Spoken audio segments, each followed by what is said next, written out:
దేవుని పరిశుద్ధమైన నామానికి మహిమ కలుగును గాక. కూడి వచ్చిన దేవుళ్ళందరికీ శుభములు ఆశీర్వాదాలు దేవుడు దయచేయను గాక. ఆమేన్. ఆమేన్. చూడండి ప్రియ దేవులారా, మోషే తన నాయకత్వంలో తన ప్రజలను ఆ కానాను రాజ్యానికి నడిపిస్తా ఉన్నాడు. కానానుకు నడిపిస్తున్న క్రమంలో అనేకమైన సందర్భాలు అంత అభ్యంతరాలు ఎదురైనాయి, అవరోధాలు ఎదురైనాయి, ఆటంకాలు ఎదురైనాయి, మారా ఎదురైంది, మధురంగా మార్చాడు, ఎర్ర సముద్రం పాయలు చేసాడు. ఆ క్రమంలో దేవుడు ప్రజలను నడిపిస్తూ ఉన్నాడు. నడిపిస్తూ ఉన్నప్పుడు కూడా నడుస్తూ ఉన్నారు ప్రజలు. కానీ నడుస్తున్న సందర్భంలో దేవుడు నడిపించినట్టుగా నడుస్తూ ఉన్నాడు. అయితే ఈనాడు కూడా సంఘం కూడా నడిపించిన క్రమంలో దేవుడు నడిపించినట్టుగా నడుస్తూ ఉన్నారు. సంతోషం. అయితే ప్రియదేని ద్వారా వాళ్ళు కూడా నడుస్తున్న క్రమంలో ఒక చోట వాళ్ళు ఏం చేసిందంటే సిత్తీము లోయ దగ్గర ఆగారు. ఆగిపోయి ఆగినప్పుడు వారు ఏం చేసిందంటే ప్రియదేని ద్వారా వాళ్ళు ఆ సిత్తీము లోయ దగ్గర ఆగినప్పుడు వాళ్ళు ఏం చేయాలి?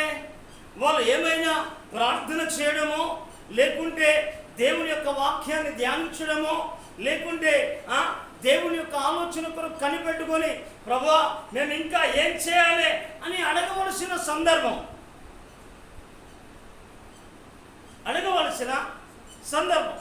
కానీ దేని ద్వారా వాళ్ళు ఏం చేసిందంటే వాళ్ళు నడిపిస్తున్న క్రమంలో నడుచుకుంటా అక్కడ ఏం చేసిందంటే వాళ్ళు సరాసరిగా వాళ్ళు ఏం జరిగిందంటే దేని ద్వారా వారు ఇశ్రాయేలు ప్రజలు ఏం చేసిందంటే వాళ్ళు అక్కడ దిగి ఏం చేసిందంటే మోయాబు రాళ్ళతోటి వ్యభిచరించినట్టుగా బైబిల్లో రాయబడి, తర్వాత వాళ్ళతో తిరిగినట్టుగా, వారితో పాపము చేసినట్టుగా, వారితో సహవాసము చేసినట్టుగా, వారి క్రియలు నేర్చుకున్నట్టుగా బైబిల్లో రాయబడి. కానీ దేవుని ప్రజలు దేవుడు నేర్పించినట్టుగా నడిపించినట్టుగా తన ప్రజలు నడవలసిన సందర్భం ఉన్నది. కానీ వాళ్ళు ఏం చేసిందంటే వాళ్ళు అక్కడ చెయ్యరాని కార్యాలు చేసినట్టుగా చూడవచ్చు. మనం చూడండి, సంఖ్యాకాండం 25వ అధ్యాయము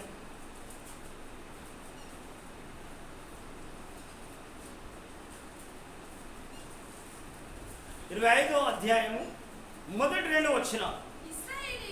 ఇశ్రాయేలీయులు సిత్తీములో దిగి ఉండగా ప్రజలు మోయాబు రాళ్ళతో వ్యభిచారము చేయసాగిరి. ఆ స్త్రీలు తమ దేవతల బల్లకు ప్రజలను పిలువగా వీరు భోజనము చేసి వారి దేవతలకు నమస్కరించిరి. చూడండి ప్రియదేని ద్వారా ఇలాగున చేస్తున్న క్రమంలో ఏమైపోయిందంటే అక్కడ ఇశ్రాయేలు బయలుదేర్పుతో కలుసుకున్నందునట వారి మీద దేవుని కోపము రగులింది. హల్లెలూయా. అక్కడ వారు చేయరాని పనులను బట్టి, చేయరాని కార్యాలను బట్టి ఏమైపోయిందంటే అక్కడ దేవుని కోపము రగిలింది. దేవుని కోపము రగిలింది ప్రియదేని ద్వారా. ఈనాడు కూడా అనేకుల జీవితాల్లో కూడా దేవుడు చేయరాని కార్యాలు చేస్తుంటే దేవుని యొక్క కోపానికి అనేక మంది బలి అయిపోతా ఉన్నారు. అనుకుంటా ఉన్నారు కదా, మేము ఒకప్పుడు ఉపకారం చేసినాం, కానీ ఒకప్పుడు ఉపకారం చేసినావు, ఒకప్పుడు మంచిగానే ఉన్నావు, కానీ ఇప్పుడు ఏం చేస్తున్నావు అంటే చేయరాని కార్యాలు చేస్తున్నావు.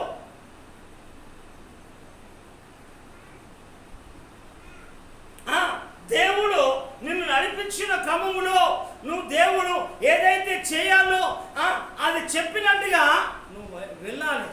దేవుడు వారితో సాంగత్యము చేయొద్దన్నాడు. వారికున్న వాళ్ళు భయాలు వారికున్న వారి దేవతలను పూజించొద్దన్నాడు. చాలామంది కూడా ఈనాడు ఏమైపోతుందంటే ఇక్కడో దండం, అక్కడో దండం, ఇక్కడో దండం, ఇక్కడ ఈ దండం ఉంటుంది, అక్కడ ఆ దండం ఉంటుంది. ఆపదత్తే మన దేవుడు అనే దండం వస్తుంది.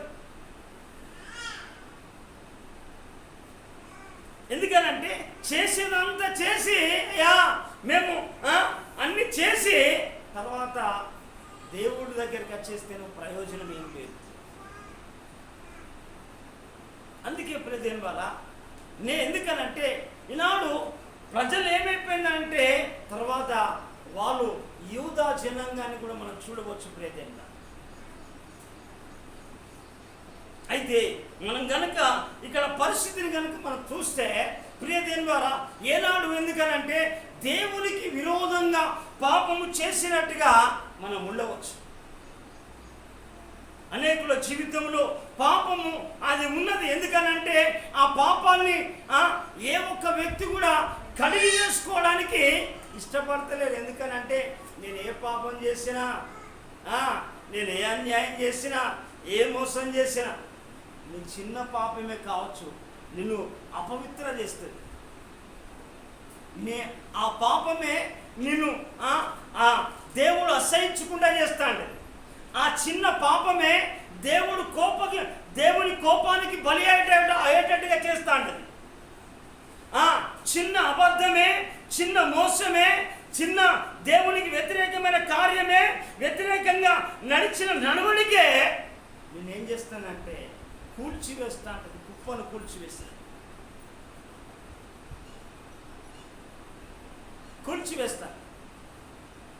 అందుకే దేవుడు చెప్పే మాట ఎందుకనంటే ప్రియదేవుని ద్వారా ఆనాడు కూడా ఎందుకనంటే దేవుడి యొక్క ఆ కోపానికి వాళ్ళు బలి అయినట్టుగా ఇంకొక మాట కూడా మనం చూడాలంటే యూదా ప్రజలు కూడా దైవజనులను కూడా దేవుడు పెందల కాడనే పంపిండు.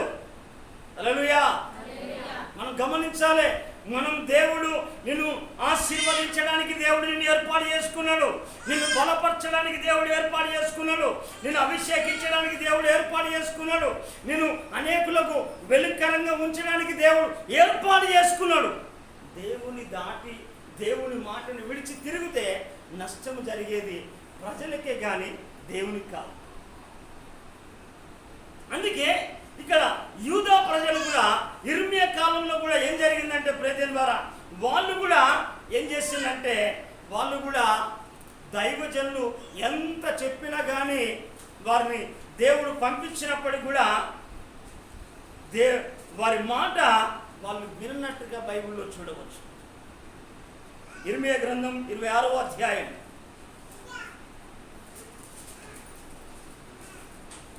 26వ అధ్యాయం 5వ వచనం 6వ వచనం.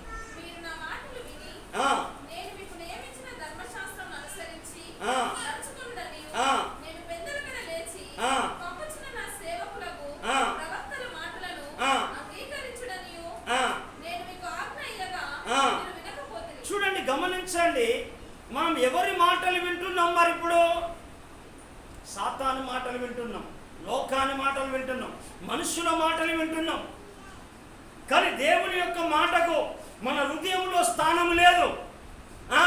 ఆ మాటకు విలువ లేదు, ఆ మాటకు గౌరవం లేదు, ఆ మాటకు విధేయత లేదు. ఆ మాటను అనుసరించడం తప్పిపోయింది. ఎవరిది? మన వాళ్ళు కాదు, యూదా ప్రజలు. మోయాబు రాళ్లతో పాపం చేసింది ఎవరు? మన వాళ్ళు కాదు, ఇశ్రాయేలు ప్రజలు. అయితే ఇక్కడ చేసినందు వాళ్ళు వినలేదు. మన తర్వాత ఎవరికి మాటకి ఇస్తా ఉన్నారు? సాతాను మాటలకు, సాతాను ఆలోచనలకు, సాతాను కోరికలకు, సాతాను కార్యాలకు, మనుషుల కార్యాలకు. తర్వాత ఏం చేసిందంటే మనుషుల మాటలకు విలువ ఉన్నది కానీ దేవుని మాటకు లోబడతలేరు యూదా ప్రజలు. వారిపైనము దేవుని కోపము రగులుకున్నది. తర్వాత ఇక్కడ వీళ్ళు చూస్తే వీళ్ళు ఆశీర్వచనముగా మార్చవలసిన ప్రజలు, దీవెనకరంగా మార్చవలసిన ప్రజలు ఏమైపోయారంటే వాళ్ళు ఏమైపోయారంటే వాళ్ళు ఏం చేసినంటే శాపాస్పద శాపాస్పదంగా మార్చబడింది. భూమి మీద ఉన్న భూమి మీద ఉన్న పట్టణానికి, యూదా పట్టణానికి ఎలా మాట్లాడంటే శాపాస్పదంగా, శాపగ్రస్తంగా మార్చబడింది, అపహాస్యాస్పదంగా మార్చబడింది. చూడండి వాళ్ళ భక్తి, చూడండి వాళ్ళ భావాన్ని, చూడండి వాళ్ళ ఆలోచన, చూడండి.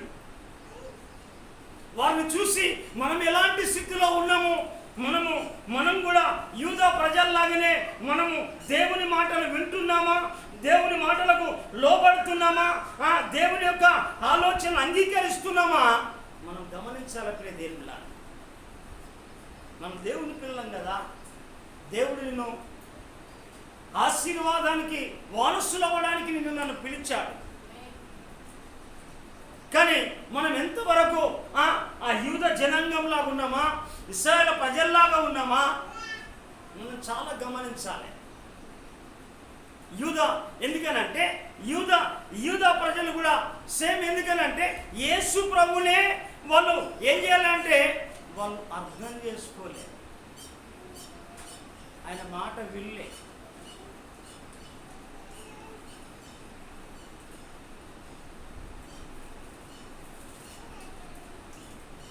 కానీ దేవుడు నిన్ను పిలిచింది ఎందుకు, దేవుడు ఏర్పాటు చేసింది ఎందుకు మనం గమనించాలి. ప్రియదేవులారా, మొదటి పేతురు రాసిన పత్రిక 3వ అధ్యాయము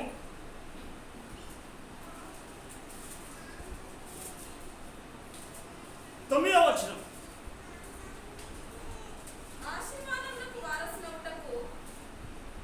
చదవమ్మా.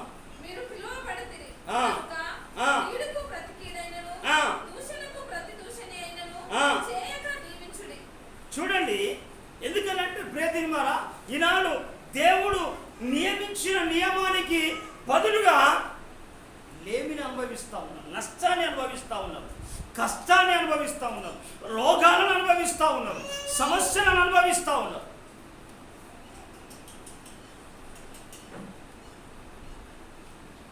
అందుకే మనం చాలా జాగ్రత్తగా మనము ఈనాడు ఏమైపోయిందంటే, ఈనాడు ఆ ప్రజల పరిస్థితి ఏమైపోయిందనంటే, ఈనాడు వర్షాలు రావడానికి కారణం, వర్షాలు బంద్ అయిపోయినాయి, ఎండ తీవ్రత పెరిగిపోయింది.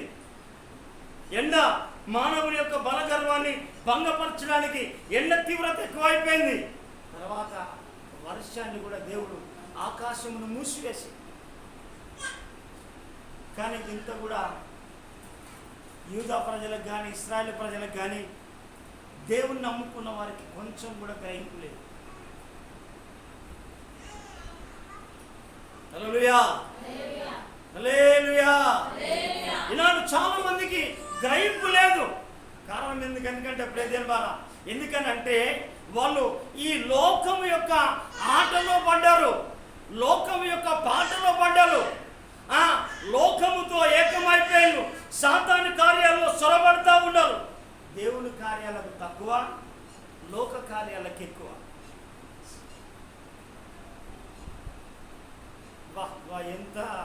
ఎంత ప్రజలు, దేవుడు అందుకేనా వారిని ఏర్పాటు చేసుకున్నది, ఇశ్రాయేలు ప్రజలను, యూదా ప్రజలను. ఎందుకనంటే ఈ దేవుడు చెప్పిండు కదా, దేవుడు ఏం చేసిండు, నేను ఋతువుల ప్రకారంగా వర్షాన్ని కురిపిస్తాను. ఏది మరి ఋతువులు దాటుతా ఉన్నాయే. నిన్న వార్తల్లో మనం చూసాం, వార్తల్లో ఏం చేస్తుందంటే కొండ మీద పాయాసం వండుకొని, పాయాసం బండ మీద వేసి, ఆ బండ మీద ఉన్న పాయాసాన్ని నాపితే వాన పడుతుందట. ఏం తెలియదు, ఎలా అన్నట, ఇలా నాకలా అంటే దీని అంతటికి చేసిన తప్పులు కాదు, చేసిన పాపము కాదు, చేసిన అన్యాయము కాదు, చేసిన మోసము కాదు, కానీ ఎంత ప్రజలకున్న పరిస్థితిని మనం గమనించాలి. అంటే ప్రియదేవులారా, దేవుడు ప్రవక్త అయిన ఎజెకియేలుతో చెప్పిన మాట ఏంటిది, నేను ఋతువుల ప్రకారంగా నేను వర్షాన్ని కురిపిస్తానన్న దేవుడు ఆయన అన్యాయస్తుడా? కాదు. చూడండి ప్రియదేవరా, ఎస్కేల్ గ్రంథం 34వ అధ్యాయము 26వ వచనం, వారిని నా పర్వతము చుట్టుపట్ల స్థలములను దీవెనకరంగా. చూడండి, అంటే దేవుడు తన ప్రజలు ఉన్నప్పుడు ఆ పట్టణం కానీ ఆ ప్రాంతం కానీ దీవెనకరంగా, ఆశీర్వాదకరంగా, క్షేమకరంగా, మహిమకరంగా దేవుడు చేస్తానన్నాడు. కానీ వాళ్ళు ఏమైపోతున్నారంటే దేవుని మాటకే మనసులో స్థానం లేదు, హృదయంలో స్థానం లేదు. అందుకే యేసు ప్రభువు అన్నాడు, నక్కలకు బోర్యలను ఆకాశ పక్షుల గూళ్ళు ఉన్నాయి కానీ మనిషి కుమారుడు తలవార్చుకోవడానికి కాస్త చోటు లేదు. ఎక్కువ లోకమే ఉంటుంది. లోకము నిండితే ఆ లోకములో పాపమే నిండుతుంది, లోకములో ఉన్న శాపమే నిండుతుంది, లోకములో ఉన్న అపవిత్రత నిండుతుంది. ఎందుకు అనంటే అపోస్తుల దినములో ఆ ప్రజలు ఏం చేసినంటే పేతురు, యోహన్ను అపోస్తులైన వాళ్ళు వాక్యము చెప్పుతా ఉంటే వాళ్ళు వాక్యముతో కొట్టబడి, పొడవబడి, హెచ్చరించబడి, గద్దించబడినప్పుడు అయ్యాలారా, అయ్యా మేమేం చేయాలి అంటే ఈ మూర్ఖతరానికి వేరుగా, ఈ మూర్ఖతరానికి వేరే నువ్వు బాప్తిసం పొందు. అపోస్తుల బోధలోను సహవాసంలోను రొట్టె విడిచినందును నువ్వు సహవాసం కలిగి ఉండు, ప్రార్థనలో ఎడతెడకగా ఉండండి అని అపోస్తులు వాళ్ళు ఖండించి చెప్పారు. కానీ ఈనాడు ఏమైపోతుందంటే లోకమే జరుగుకుంటా ఉన్న లోకములో ఉన్న కార్యాలే. దేవుడు ఇక్కడ ఏం చేసిందంటే వారి చుట్టుపట్ల స్థలములనాట దీవెనకరంగా నేను చేస్తాను, ఋతువుల ప్రకారంగా వర్షమును కురిపించదను, దీవెనకరంగా మాకు వర్షములను కురిపిస్తాను. దేవుడుకు మాట ఇచ్చిన దేవుడు, ఆయన సత్యవంతుడు.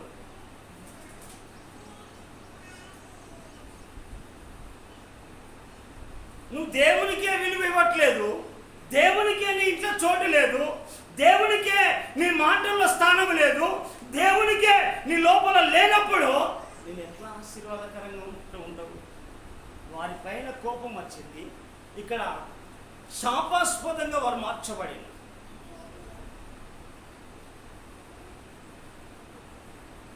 మనం గమనించాలి బ్రదర్ ద్వారా.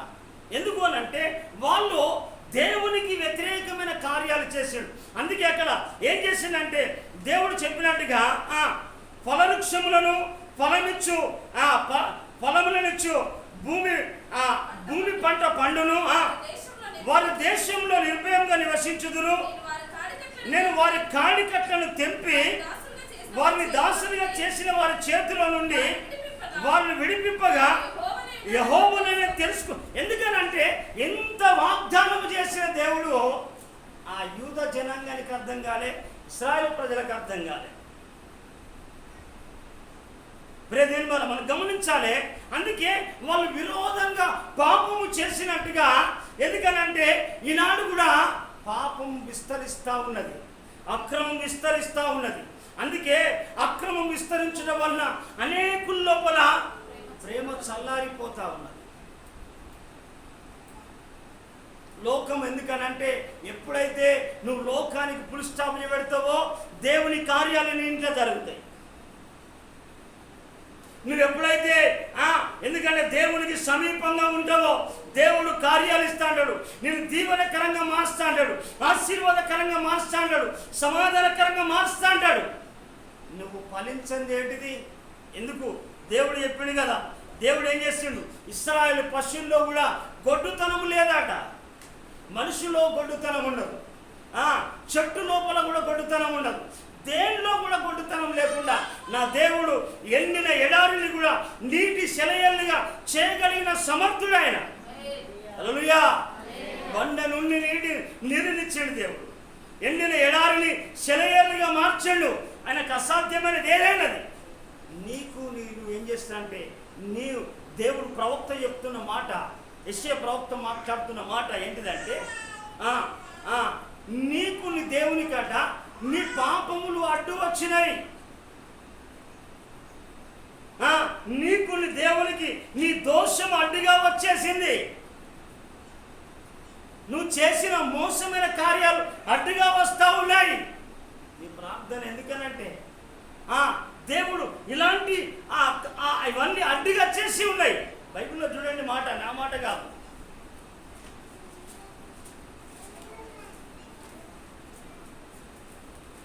యెషయా గ్రంథం 59వ అధ్యాయం 2వ వచనం,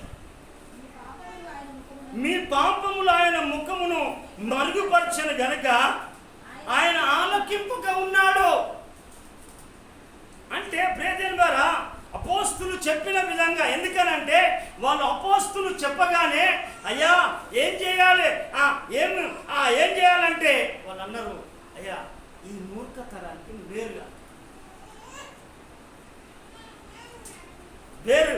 వేరు కావాలి. అందుకే ఆయన ఎందుకనంటే ప్రియదేవుని ద్వారా ఇక్కడ దేవుడు చెప్పినట్టుగా మనం బైబిల్ వాక్యాన్ని కనుక మనం చూస్తే అదే అపోస్తుల కార్యములో ఒక చక్కని మాట ఉంటాడు. అపోస్తుల కార్యములు 8వ అధ్యాయము 22వ వచనం.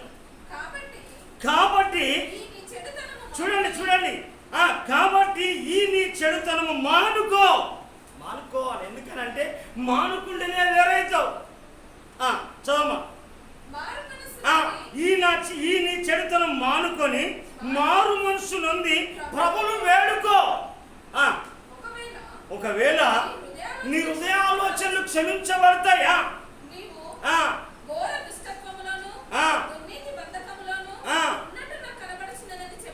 చూడండి ప్రియదేవుని ద్వారా, ఎందుకనంటే మనం చూడవచ్చు.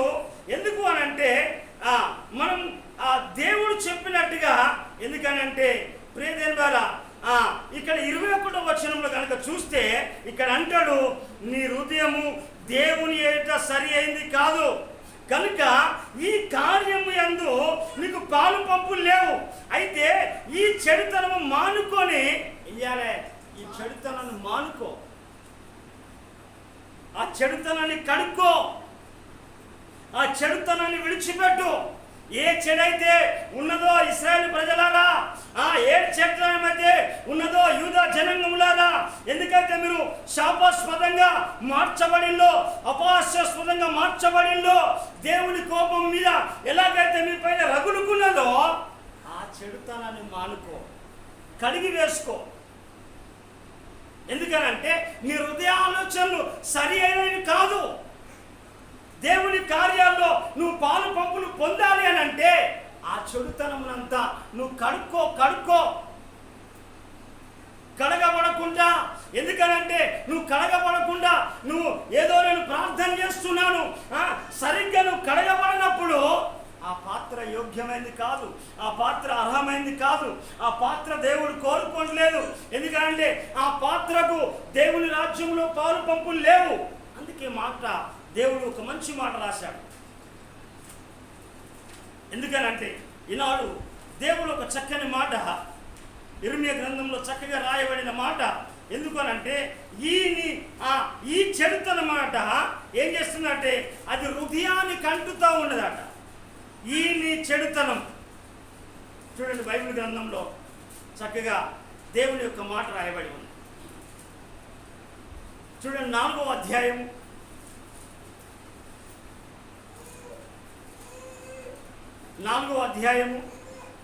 18వ వచనం. చూడండి, నీ ప్రవర్తనయు నీ క్రియలను వీటిని మీదికి రప్పించును. నీ చెడుతనమే దీనికి కారణము. ఇది చేదుగా ఉన్నది గనక నీ హృదయం అంటుచున్నది. చేసింది చిన్నదే చేదు చిన్నదే కానీ అది కూరలో ఆ చిన్న చేరే ఆ కూరనంతా పాడు చేస్తాంటది. ఆ చిన్న పాపమే నీ హృదయమును పతనం చేస్తాంటది. ఆ చిన్న పాపమే నీ ఆత్మీయ జీవితాన్ని పతనం చేస్తాంటది. నువ్వు అనుకుంటా ఉన్నావు క్షేమంగా ఉన్నది, భక్తి ఉందట, క్షేమం కలిగాట మైమర్చి నిర్మూలం అవుతారట.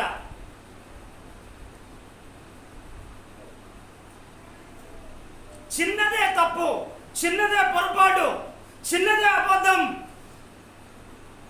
చిన్న అబద్ధమే, చిన్న మోసమే, చిన్నదే దేవునికి వ్యతిరేకమైన కార్యం అదాట ఏం చేస్తా అంట, ఇది చేదుగా ఉన్నది కనుక ఈ నీ హృదయమును అంటుచా ఉన్నది అంటే ఏం చేస్తా అంటే దానంతా అపవిత్రత అని చేస్తా అంటది, దానంతా బహిర్గతం చేస్తా అంటది.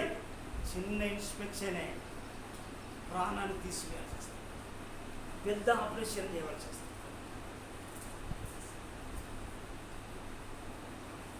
చిన్నదే కానీ అనుకుంటున్నావు, నువ్వు చిన్న సీరియలే అనుకుంటున్నావు. దాంట్లోకి వెళ్ళి సంవత్సరం పెద్దగా బయలుదేరుతాడు నీ ఇంట్లోకు. చిన్నగానే తాగుతున్నావు నువ్వు, పెద్ద తాగుబోతాయితావు నువ్వు.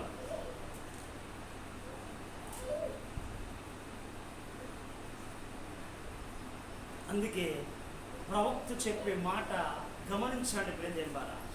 4వ అధ్యాయం 14వ వచనంలో చక్కగా రాయబడి, యెరూషలేమా నువ్వు రక్షింపబడినట్లు నీ హృదయములో నుండి చెడుతనము కడిగి వేసుకో.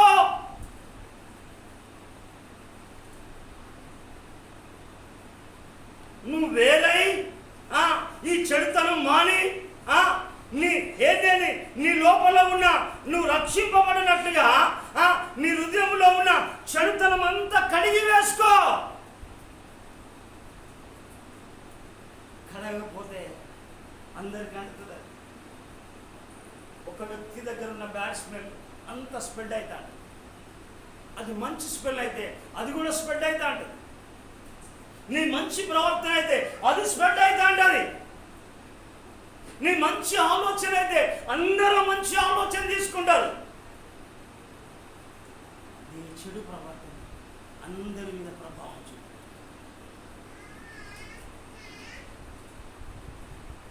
వేరుగా చెడుతనం మానుకో. 3వది కడుక్కో.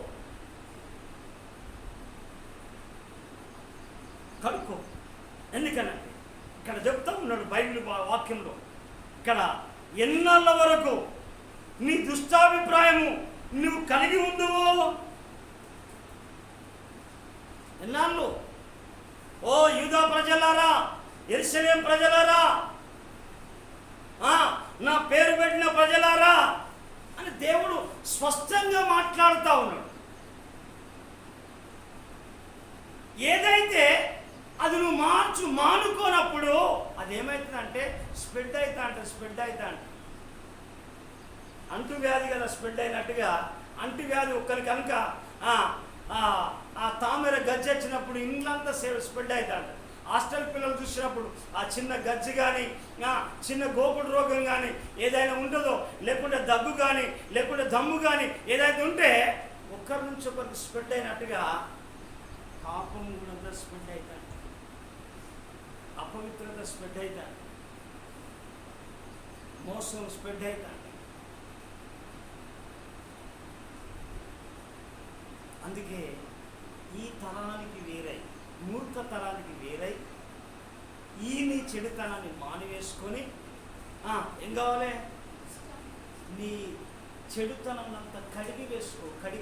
యేసయ్య రక్తము ఆ కలవరి శిలువలో 2000 సంవత్సరాల క్రితమే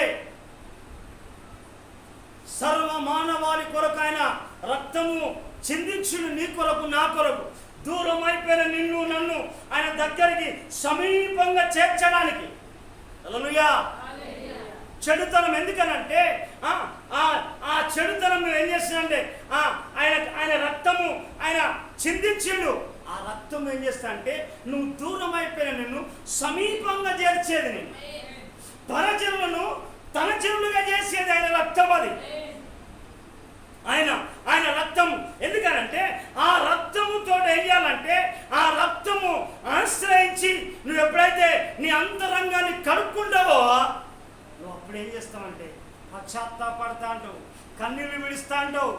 అయ్యా ఎంతో కోల్పోయినా, ఎంతో విరోధంగా నీకును దేవా నీకును ఏమంటావు తండ్రి నీకును పరలోకములకు విరోధంగా నేను పాపం చేసినంటావు. కడగబడినంత వరకు పశ్చాత్తాపం రాదని.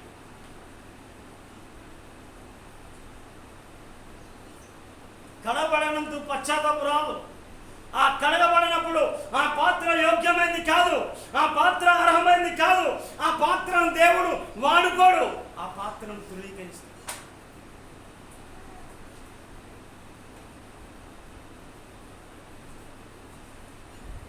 తప్పిపోయిన కుమారుడు దగ్గరికి వచ్చేసి తండ్రి నీకును పరలోకమునకును అయ్యా నేను విరోధంగా పాపము చేసిన, ద్రోహము చేసిన, అన్యాయము చేసిన, అక్రమము చేసిన ఏమంటాడంటే తండ్రి నీకును అని ఏం చేస్తాడంటే నాకు పందుల పొట్టు కూడా దొరకలే.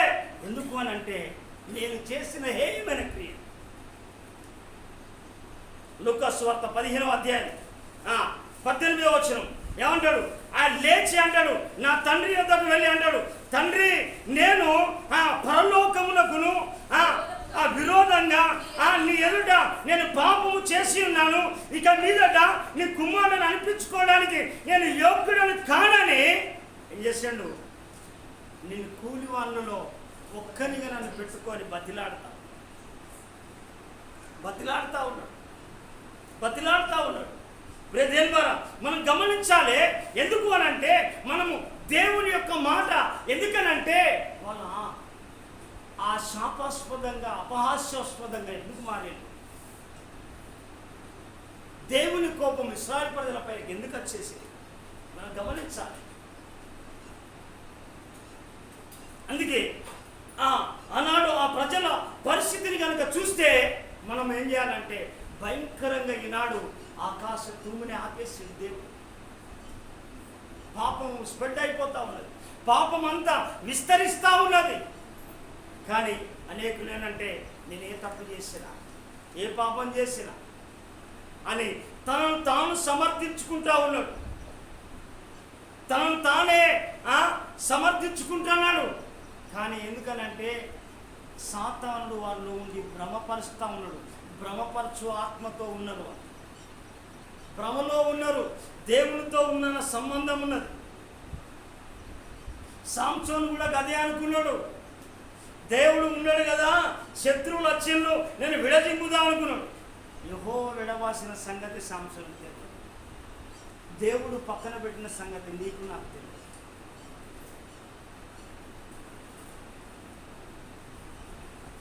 అందుకే ప్రేమ హాగరు ఏం చేసిందంటే బేర్షా అరణ్యంలో ఏడుస్తా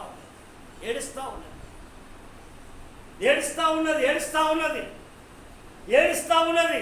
ఎందుకు ఏడుస్తా ఉన్నది అని అంటే ఆమెకు కావలసిన తెచ్చిన అన్ని అయిపోయినాయి. కానీ ఏడుస్తా ఉన్నది, అంగలారుస్తూ ఉన్నది, ఎలుగెత్తి ఏడుస్తా ఉన్నది.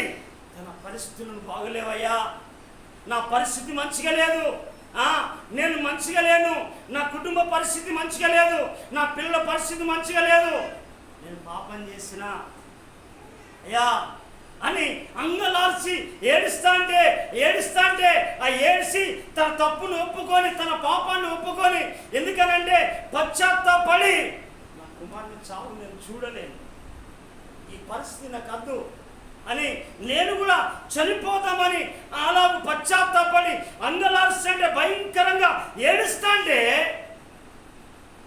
దేవుడు ఆకాశము నుండి దేవదూతను పట్టాడు. చూడండి బైబిల్ గ్రంథం ఆదికాండం 21వ అధ్యాయం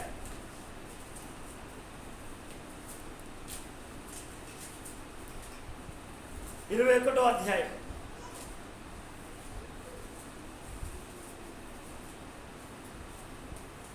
17వ వచనమా